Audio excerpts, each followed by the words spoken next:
Hello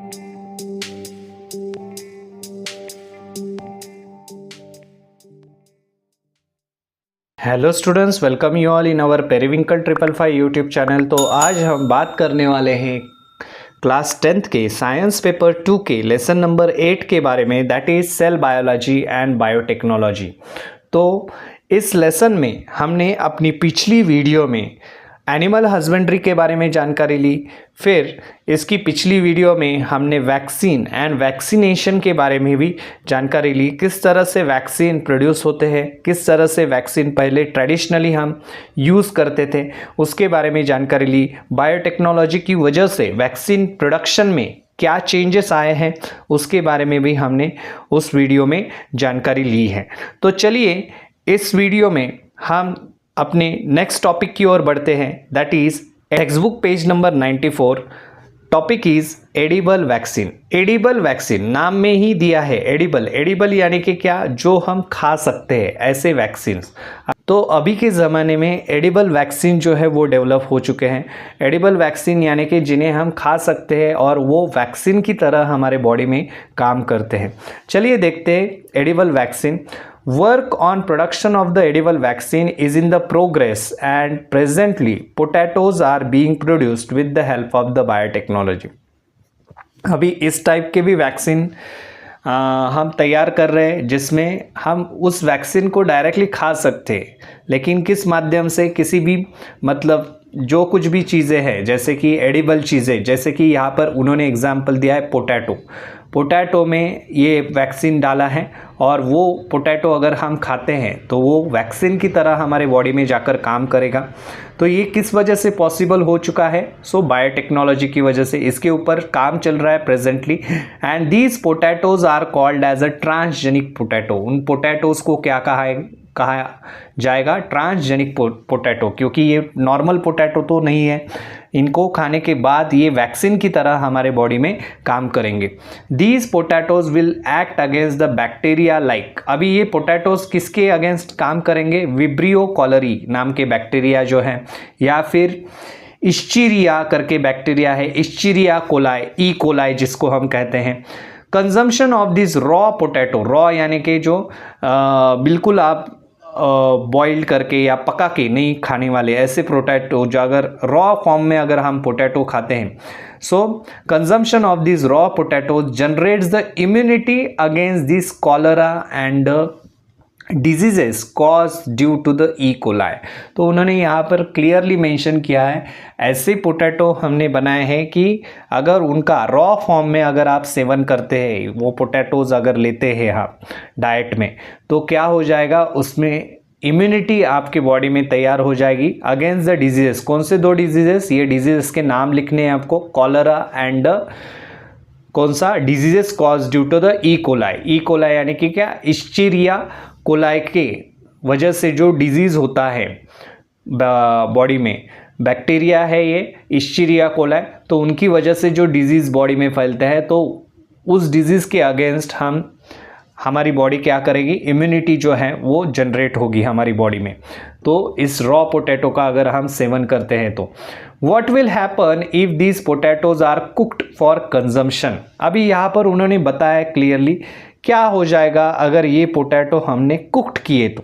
raw format में अगर ये पोटैटोज आप खाएंगे तो cholera and the E coli से होने वाले जो डिजीजेस है, तो उसके अगेंस्ट आपकी बॉडी में इम्यूनिटी डेवलप हो जाएगी। लेकिन उन्होंने फिर से यहाँ पर एक क्वेश्चन पूछा है, what will happen if these potatoes are cooked for the consumption. क्या हो जाएगा अगर ये पोटैटो कंजम्पशन के लिए हमने कुक्ड किए तो, या फिर उनको पका के अगर कुछ फॉर्म में खाया तो क्या हो जाएगा? तो देखिए, आपने पिछली वीडियो में एक सेंटेंस पढ़ा था कि ये जो जितने भी वैक्सीन हम प्रोड्यूस कर रहे हैं आर्टिफिशियली लैब में, तो ये जो वैक्सीन बायोटेक्नोलॉजी की हेल्प से जो वैक्सीन हम आज प्रोड्यूस कर पा रहे हैं, वो सारे के सारे वैक्सीन कैसे हैं? थर्मोस्टेबल हैं। थर्मो यानी कि उनके ऊपर हीट का इफेक्ट नहीं होता, वो एक्टिव रहते हैं लॉन्गर ड्यूरेशन में भी। तो इस वजह से ये भी एक क्या है? ये वैक्सीन है पोटैटो में जो हम ये कर रहे हैं, ये ट्रांसजेनिक पोटैटो जो है, तो ये वैक्सीन है, एक तरह का, तो ये बायोटेक्नोलॉजी की हेल्प से हमने बनाया है। सो ये भी वैक्सीन है, इस वजह से ये क्या है रहेगा, थर्मोस्टेबल रहेगा, एक्टिव रहेगा लॉन्गर ड्यूरेशन के लिए, उसके ऊपर हीट का इफेक्ट नहीं होगा। अभी देखिए यहाँ पर एक डायग्राम आपको दी है ट्रांसजेनिक पोटैटो की। एग्जाम में क्या होता है, बोर्ड की एग्जाम में आपको ये डायग्राम दी होगी या फिर इसका सीक्वेंस जो है वो चेंज किया होगा, तो ये आपको बात ध्यान में रखनी है। इसको लेबलिंग जो है, इसके लेबलिंग ये आपको देखने हैं, क्योंकि डायग्राम दी जाती है और उसको लेबलिंग करने के लिए बोला जाता है। इस तरह के भी क्वेश्चन एग्जाम में आते हैं।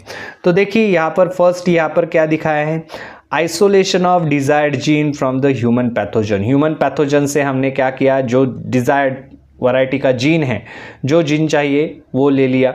Inject virus in the plant, अभी ट्रांसजेनिक प्लांट वायरस, ये वायरस जो है वो प्लांट में क्या किया, इंजेक्ट किया ट्रांसजेनिक प्लांट वायरस। उसका क्या हो गया, virus infects the pieces of the potato leaves, फिर पोटैटो के लीव्स जो है उसको वो वायरस इन्फेक्ट करने लगा। Then entire plant is a develop from the leaf pieces containing the genes of the human pathogen. फिर ये एंटायर प्लांट जो है वो डेवलप हो चुका है, किससे, develop from the leaf pieces containing the gene of human pathogen. Human pathogen से लिए हुए जीन जो है उससे ये प्लांट जो है वो पूरा डेवलप हो गया है। एंड लास्ट में ये पोटैटो जो है, consumption of the raw potatoes helps to develop the immunity against that pathogen. तो ये जो लेबलिंग है ये आपको ध्यान में रखने। ट्रांसजेनिक पोटैटो की ये डायग्राम है। नेक्स्ट देखिए, दैट इज ट्रीटमेंट। अभी ट्रीटमेंट में किस तरह से बायोटेक्नोलॉजी का रोल है, देखिए, biotechnology is useful for the productions of the hormones like insulin, somatotropin and the blood clotting factor. ये 3 हार्मोन्स के नाम यहाँ पर दिए हैं, एग्जाम में ये आपको लिखना है।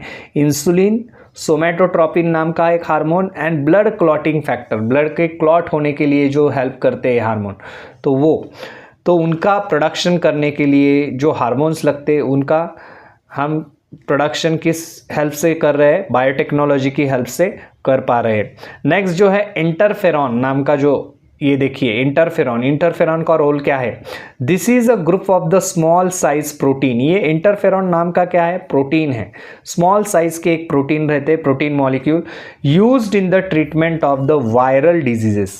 उनका इस्तेमाल कहाँ होता है, वायरल डिजीजेस, बहुत बार वायरल डिजीजेस फैलते हैं तो उनमें ये इंटरफेरॉन नाम के जो स्मॉल साइज के प्रोटीन मॉलिक्यूल है उनका इस्तेमाल किया जाता है। These are produced in the blood. अभी ये इंटरफेरॉन कहाँ प्रोड्यूस होते हैं, तो ब्लड में प्रोड्यूस होते हैं। However nowadays with the help of the biotechnology, transgenic E coli are use for the production of the interferon. ये बात आपको अंडरलाइन करके लेनी है। लेकिन अभी बायोटेक्नोलॉजी की मदद से हम क्या कर रहे हैं, ट्रांसजेनिक ई कोलाई का ही इस्तेमाल कर रहे हैं इंटरफेरॉन नाम के प्रोटीन्स का प्रोडक्शन करने के लिए। हम डिपेंड नहीं है ब्लड में ये इंटरफेरॉन तैयार हो जाएगा तब हम कलेक्ट कर लेंगे, ब्लड में ये तो प्रोड्यूस होता ही है इंटरफेरॉन, लेकिन हम आर्टिफिशियली अभी इंटरफेरॉन जो है वो प्रोड्यूस कर रहे हैं with the help of the transgenic E coli. E coli की जो ट्रांसजेनिक वैरायटी है उससे ही हम इंटरफेरॉन नाम का प्रोटीन जो है वो प्रोड्यूस कर पा रहे हैं। ये भी एक बायोटेक्नोलॉजी का ही चमत्कार हम कह सकते हैं। देखिए नेक्स्ट पॉइंट यहाँ पर जीन थेरेपी। अभी जीन थेरेपी में बायोटेक्नोलॉजी किस तरह से यूज़फुल है, ये शॉर्ट नोट के लिए सारे क्वेश्चन जो है वो इम्पॉर्टेंट है। Gene therapy to treat the genetic disorders in the somatic cell. Somatic cell यानी कि क्या, जो सेल रिस्पॉन्सिबल रहते हैं body and the organ formation के लिए, उनको क्या कहा जाता है, somatic cell. So has become possible due to the biotechnology. Somatic cell के जो जितने भी डिसऑर्डर्स हैं वो हम ट्रीट कर सकते हैं बायोटेक्नोलॉजी की हेल्प से। एग्जाम्पल यहाँ पर कुछ डिजीजेस का दिया है, जैसे phenyl ketone urea that is PKU arises due to the genetic changes in the hepatocyte यानी कि लिवर सेल्स, हिपैटो यानी कि लिवर, साइट्स यानी कि सेल, लीवर की जो सेल्स हैं उनमें अगर चेंजेस आते हैं तो ये डिजीज़ हो जाता है। तो उसका ट्रीटमेंट हम बायोटेक्नोलॉजी की हेल्प से कर पा रहे हैं। It has become possible to treat it with a gene therapy, और ये पॉसिबल हो गया है जीन थेरेपी की ट्रीटमेंट की वजह से। And this method is called as a somatic cell gene therapy, और इस मेथड को क्या कहा जाता है? सोमैटिक सेल जीन थेरेपी ऐसे कहा जाता है। सो all the cell except the sperms and the ova in the body are called somatic cell। जिनको पता नहीं है बच्चों को ये अंडरलाइन करके रखो। जितने भी सेल बॉडी में प्रेजेंट रहते हैं, जैसे मैंने अभी कहा कि सोमैटिक सेल किसे कहा जाता है? जो body and the organ formation के लिए जो सेल्स इस्तेमाल होते हैं, सभी सेल हमारे बॉडी के एक्सेप्ट कौन से? स्पर्म्स एंड द ओवा। ये दो सेल्स को छोड़कर जितने भी सेल बॉडी में प्रेजेंट है, उन सभी सेल्स को हम क्या कहते हैं? सोमैटिक सेल कहते हैं। तो ये जीन थेरेपी में बायोटेक्नोलॉजी का योगदान या फिर कंट्रीब्यूशन यहाँ पर हमने देखा। डू यू नो में एक सेंटेंस दिया है, देखिए, Indian institutes of the science has developed a transgenic varieties of the tobacco. Science ने एक ऐसी वैरायटी जो है ट्रांसजेनिक वैरायटी टोबैको की बनाई है। If the cattle feeds upon the leaves of this plant, अगर कैटल उस फीड प्लांट के लीव्स को खाते हैं, they do not contract viral disease that is rinderpest. Rinderpest नाम का डिजीज़ जो है, वायरल डिजीज़ कैटल्स को नहीं हो पाएगा। तो इस तरह से ये सारी जो चीज़ें हैं ये बायोटेक्नोलॉजी की वजह से पॉसिबल हो रही है। नेक्स्ट चलिए देखते हैं क्लोनिंग का। क्लोनिंग के ऊपर भी आपको एग्ज़ाम में नोट के लिए क्वेश्चन आता है, either it will come for the 3 marks और 2 मार्क्स के लिए। तो क्लोनिंग क्या है? क्लोनिंग आपने 9th स्टैंडर्ड में भी पढ़ा है। सो क्लोनिंग जो है production of the replica of any cell और द ऑर्गन और entire organism is called cloning. ये प्रॉपर डेफिनेशन आपके बुक में दी है। क्लोनिंग किसे कहा जाता है? Production of the replica. Replica यानी कि exact copy, same to same दिखने वाली सेल जो है, या फिर कोई ऑर्गन है, या फिर कोई एंटायर पूरा ऑर्गेनिज्म भी हम बना सकते हैं, उसको क्या कहा जाता है? क्लोनिंग कहा जाता है। अभी क्लोनिंग के 2 टाइप यहाँ पर बताए हैं, तो ये दोनों टाइप इंपॉर्टेंट है, एग्जाम में आ सकते हैं आपको। रिप्रोडक्टिव क्लोनिंग फर्स्ट जो टाइप बताया, रिप्रोडक्टिव क्लोनिंग यानी कि क्या? A clone can be produced by the fusion of a nucleus of somatic cell with the enucleated ovum of anybody. उन्होंने क्या कहा है? क्लोन कैसे प्रोड्यूस किया जा सकता है? फ्यूजन करके। फ्यूजन किसका? मिक्सिंग यानी कि फ्यूजन ऑफ किसका? Nucleus of somatic cell. जितने भी सोमैटिक सेल है बॉडी में, उसका न्यूक्लियस लेकर वो किसके साथ फ्यूज करना है? इन्यूक्लिएटेड ओवम ऑफ एनीबॉडी। किसी भी इसका ऑर्गेनिज्म का इन्यूक्लिएटेड ओवम जो रहता है, ओवम यानी कि आपको पता है एक सेल जो है, तो उसके साथ अगर फ्यूज करते हैं, thus there is a no need of the sperm to produce the new organism. और ये अगर फ्यूजन होता है तो क्या हो जाएगा? स्पर्म का ज़रूरत नहीं रहेगा उसमें, उस केस में नया ऑर्गेनिज्म तैयार करने के लिए। सो रिप्रोडक्टिव क्लोनिंग भी हम कर सकते हैं क्लोन के बारे में यहाँ पर। ये भी बायोटेक्नोलॉजी की वजह से आज पॉसिबल हो चुका है। चलिए नेक्स्ट देखते हैं। यहाँ पर जो सेकेंड टाइप बता है दैट इज थेराप्यूटिक क्लोनिंग। अभी थेराप्यूटिक क्लोनिंग क्या रहता है? देखिए, stem cells can be derive from the cells formed in the laboratory by the union of the somatic cell nucleus with the enucleated egg cell। जो हमने अभी देखा reproductive cloning में हम करते हैं। स्टेम सेल्स जो है, स्टेम सेल्स भी हम डिराइव कर सकते हैं, मिला सकते हैं from the cell form laboratory by union of somatic cell nucleus with the enucleated egg cell. जो रिप्रोडक्टिव क्लोनिंग में हमने किया, तो उससे उस प्रोसेस से हम क्या बना सकते हैं? स्टेम सेल्स भी डिराइव कर सकते हैं। Various disease can be treated with the help of the stem cells. जैसे आपको पता है, पिछले ही वीडियो में हमने देखा स्टेम सेल्स का यूज़ क्या रहता है। सो अलग अलग डिजीजेस हम ट्रीट कर सकते हैं स्टेम सेल्स, क्योंकि स्टेम सेल्स को पेरेंट सेल्स या फिर मास्टर सेल भी कहा जाता है, जो कि बहुत सारी वैरायटीज़ की सेल जो है वो प्रोड्यूस कर पाती है। सो इस वजह से ये स्टेम सेल्स हम प्रोड्यूस कर सकते हैं इस प्रोसेस से, रिप्रोडक्टिव क्लोनिंग के प्रोसेस से। नेक्स्ट यहाँ पर दिया है similar to the cells genes can also be clone. Cell तो हम क्लोन कर सकते हैं, लेकिन वैसे ही जीन का भी क्लोनिंग हो सकता है। मतलब एक जो डिज़ायर टाइप का जो अगर जीन है, कोई भी जीन है, सपोज फॉर एग्जांपल इम्यूनिटी के लिए जो जीन रिस्पॉन्सिबल है, तो वो जीन उसकी कॉपीज़ हम बना सकते हैं। सो ये भी पॉसिबल है। Clone genes can be also cloned and the millions of copies of the same gene can be produced। Million में कॉपीज बना सकते हैं हम किसी भी जीन की। so those can be used for the gene therapy and other purposes। उन्होंने क्या कहा है, वही जीन यूज़ करके हम जीन थेरेपी में उसका इस्तेमाल कर सकते हैं या फिर दूसरे पर्पजेस में हम उस जीन का इस्तेमाल कर सकते हैं।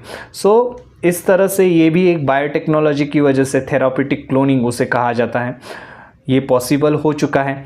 नेक्स्ट जो है controlling the inheritance of hereditary disease. Hereditary disease जो रहते हैं फैमिली में, जो डिजीजेस चलते आते हैं, मतलब ग्रैंड पेरेंट्स से लेके माता पिता को, फिर अगली नेक्स्ट जनरेशन में जो जनरेशन टू जनरेशन डिजीजेस है ट्रांसफ़र हो रहे हैं, सो उनको कंट्रोल कर सकते हैं। Continuations of the generation, continuation कर सकते हैं जनरेशन का। Enhancing the specific tendency may become possible due to the cloning technique. ये सारी चीज़ें पॉसिबल हैं क्लोनिंग टेक्निक की वजह से। मतलब किसी स्पेसीज में अगर आपको कुछ टेंडेंसी एनहांस करनी है, उसकी स्पेसिफिक टेंडेंसी उस एनिमल की या फिर उस ऑर्गेनिज्म की अगर एनहांस करनी है, बढ़ानी है, तो वो भी क्लोनिंग की वजह से पॉसिबल हो सकता है। However there is a world wide opposition to human cloning on various issues. अभी वर्ल्ड वाइड इसके लिए अपोजिशन है ह्यूमन क्लोनिंग का, मतलब पूरा का पूरा ऑर्गेनिज्म जो है आप नहीं बना सकते, तो ये इसके लिए अपोजिशन है। जीन्स बना सकते हैं आप, सेल बना सकते हैं, सेल की कॉपीज़ बना सकते हैं, जीन की कॉपीज़ बना सकते हैं, लेकिन पूरा का पूरा ऑर्गेनिज्म आप नहीं बना सकते। उसके ऊपर बैन है, या फिर हम कह सकते हैं वर्ल्ड वाइड पूरे वर्ल्ड में इसको अपोज हैं। तो ये जो बातें हैं ऑन वेरियस इशू, अलग अलग इश्यूज उससे क्रिएट हो सकते हैं, इस वजह से ये अपोजिशन है ह्यूमन क्लोनिंग का। तो इस तरह से यहाँ पर क्लोनिंग के बारे में हमने बात की। अभी यहाँ पर आपको एक बॉक्स दिया है, see the protein produced by the biotechnology and the names of the disease they are used against. अभी ये जो चीज़ है, ये जो बॉक्स में दिए हुए, जो एक तरफ आपको प्रोटीन्स के नाम दिए हैं, एक तरफ डिजीजेस के नाम दिए हैं, तो ये जो है आपको मैच द पेयर के लिए क्वेश्चन आ सकता है। सपोज यहाँ पर दिया है इंसुलिन। इंसुलिन ये हार्मोन है, हार्मोन्स जो जितने भी हैं ये प्रोटीन से बने हुए रहते हैं। देखिए इंसुलिन किस डिजीज़ में यूज़ होता है, डायबिटीज़ में। सोमैटोस्टैटिन नाम का जो प्रोटीन है वो डॉर्फिनिज्म के डिजीज़ में यूज़ होता है। इरिथ्रोपोएटिन एनीमिया में यूज़ होता है। फैक्टर 8 नाम का जो प्रोटीन है वो हीमोफीलिया नाम के डिजीज़ में यूज़ होता है। इंटरल्यूकिन नाम का जो प्रोटीन है वो कैंसर के डिजीज़ में यूज़ होता है। एंड इंटरफेरॉन जो है वो वायरल इन्फेक्शन के डिजीज़ में यूज़ किया जाता है। तो इस तरह से ये पेयर्स आपको याद रखनी है। मैच द पेयर के लिए 2 मार्क के लिए एग्ज़ाम में क्वेश्चन आ सकता है इसके ऊपर भी।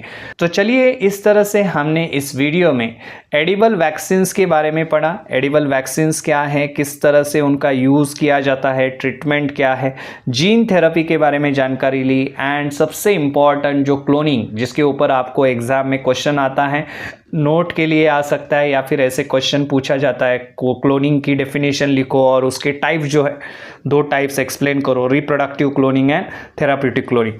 तो ये दोनों टाइप जो है आपको एक्सप्लेन करने पड़ेंगे तब। ये इसके बारे में हमने जानकारी ली इस वीडियो में। तो चलिए मिलते हैं अपने नेक्स्ट वीडियो में। तब तक के लिए चैनल को देखते रहिए, सीखते रहिए, और अगर हमारे चैनल पर आप पहली बार आए हैं तो चैनल को सब्सक्राइब कीजिए और बेल आइकॉन को प्रेस करना ना भूलें। धन्यवाद।